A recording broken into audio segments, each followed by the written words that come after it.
I am extraordinarily pleased to be able to be here with you. This is one of my my personal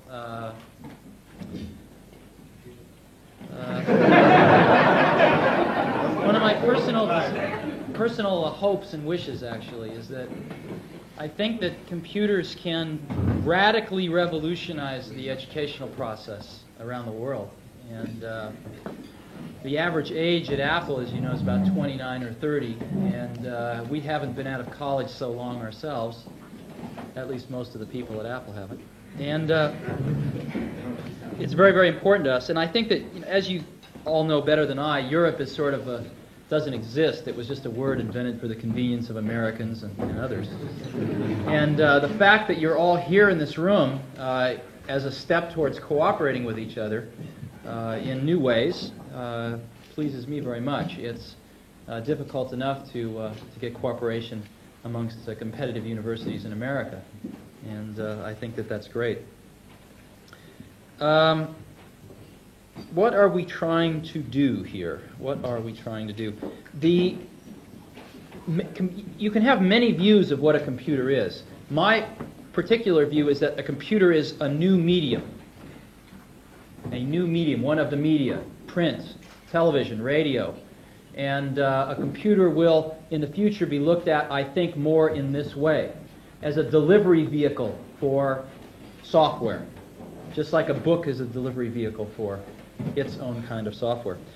And whenever we develop a new medium, we generally tend to fall back into our old habits from our old media. As an example, when the television first came of age in America, the first television shows were simply a camera pointed at a radio show. And it took about 20, 30 years for television to really come into its own in the late 1950s. We have this new medium of interactive video because of the Laserdisc, and what is the first thing we do with it? We put movies on it.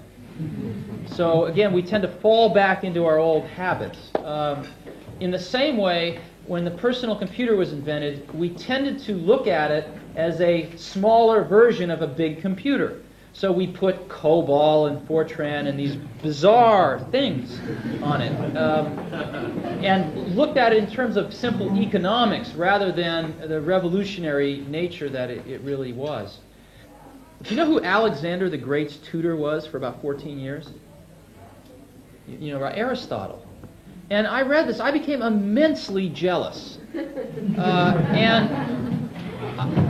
I think I would have enjoyed that a great deal. And through the miracle of the printed page, I can at least read what Aristotle wrote without an intermediary. And maybe if there's a professor, they can add to that. But at least I can go directly to the source material. And that is, of course, the foundation upon which our Western civilization is built. But I can't ask Aristotle a question. I mean, I can, but I won't get an answer. And so my hope is that in our lifetimes, we can make a tool of a new kind, of an interactive kind. And when I look at the personal computer, we're, as you know, living in the wake of the last revolution, which was a new source of free energy. And that was the free energy of petrochemicals, right? And it completely transformed society, and we're products of this petrochemical revolution, which we're still living in the wake of today. We are now entering another revolution of free energy. A Macintosh, as you know, uses less power than a few of those light bulbs, and yet can save us a few hours a day or give us a whole new experience. And it's free intellectual energy. It's crude, very crude, but it's getting more refined year after year after year. And in our lifetimes, it should get very refined.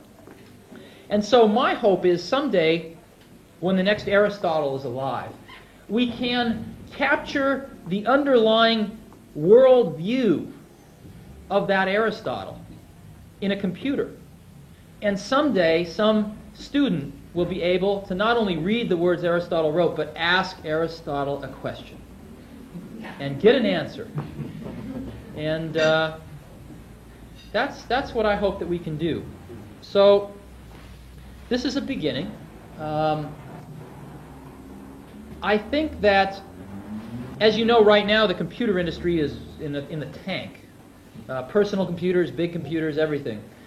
And it's difficult. It's a difficult time. But I'm sure that Henry Ford had a few bad quarters back in the 1920s.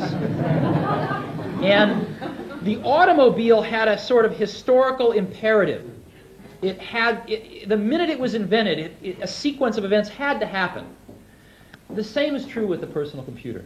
There is a tremendous momentum behind this. And I think that this year may be a delay. This year we may look back and say, well, 1985 was a slow year. But there is such momentum behind this that it will happen. It will permeate and change forever our educational processes. And my hope, again, is that not too many generations of students will pass through before this happens. It will happen within 20 years. It probably will happen within 10 years. But it could happen within 5 years. I am